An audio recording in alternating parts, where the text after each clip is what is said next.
Hello student, आज जो हम लोग क्लास 10 का जो है प्रकाश का प्रवर्तन के बारे में हम लोग बात कर रहे हैं। ठीक है, यानी कि प्रकाश का प्रवर्तन जो होता है, ये प्रकाश का प्रवर्तन में क्या होता है कि किसी वस्तु पर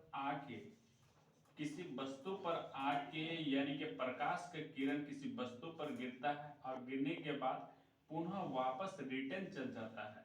इस घटना को हम लोग कहते हैं कि प्रकाश का प्रवर्तन। क्या कहते हैं कि प्रकाश का हम लोग जो है प्रवर्तन कहते हैं। और प्रकाश के प्रवर्तन के कारण ही होता है कि हमारे पृथ्वी पर जितने भी जीव जंतु या किसी भी वस्तु को हम लोग जो है हमारे नेत्र के द्वारा देख पाते हैं, ये सारा सबका योगदान होता है प्रकाश का प्रवर्तन के कारण ही होता है।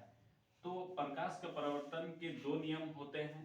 प्रकाश के प्रवर्तन के दो नियम यानी कि प्रकाश का प्रवर्तन के दो नियम होते हैं। एक तो क्या होता है कि किसी एक समतल दर्पण होगा कि वहां पर क्या हो जाएगा, एक आपतित किरण आएगा, फिर दर्पण से टकराने का, फिर उसके बाद जो है परावर्तित किरण रिटर्न चल जाएगा। वहां पर एक अभिलंब होता है, ठीक है, जो 90 डिग्री का कोण बनाते हुए रहता है।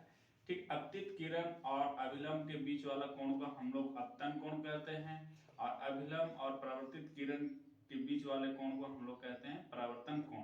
ठीक है, तो यहां से हम लोग का दो नियम निकल के आता है। यहां से होता है कि अपतन कोण यानी कि I बराबर होता है किसके बराबर, परावर्तन कोण के बराबर होता है, यानी कि R के बराबर। I जितना होगा R भी उतना ही होगा।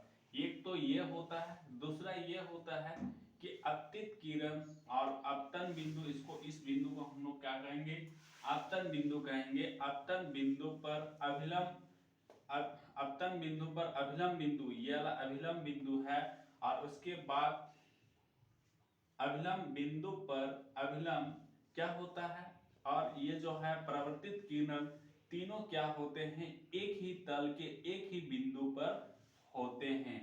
तो यानी कि ये हो जाएगा, यानी कि आपतित किरण और अभिलंब और परावर्तित किरण एक ही तल के एक ही बिंदु पर होते हैं।